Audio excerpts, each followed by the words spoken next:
Sandrine Grégoire, vous étiez, vous l'avez dit, enseignante. Est-ce que vous avez constaté à l'époque, lorsque vous exerciez encore ce métier, une baisse de l'intérêt des élèves pour la lecture? Est-ce que ça a aussi contribué au lancement de cette nouvelle vie que vous menez maintenant et que dont vous allez nous parler dans un instant? Donc, je vais peut-être, ça va peut-être vous paraître étonnant, mais non, en fait, on constate pas un désintérêt des enfants pour la lecture. Au contraire, enfin, c'est quelque chose, c'est vraiment une étape du développement. On a vraiment des enfants qui ont envie d'apprendre à lire.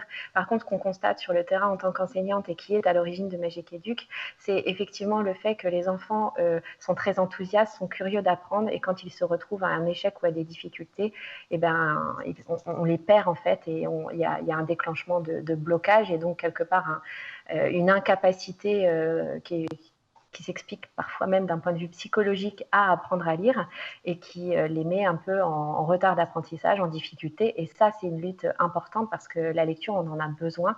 On en a besoin pour apprendre, pour s'éveiller au monde, pour découvrir, et ça, on ne peut pas en faire l'économie. Donc Magic Educ, effectivement, c'est le résultat de ce constat que des enfants sont parfois en situation d'échec et qu'on ne peut pas les laisser en situation d'échec, et le constat que le numérique, par son attractivité, par son effet de mode aussi, est un moyen de raccrocher des élèves décrocheurs.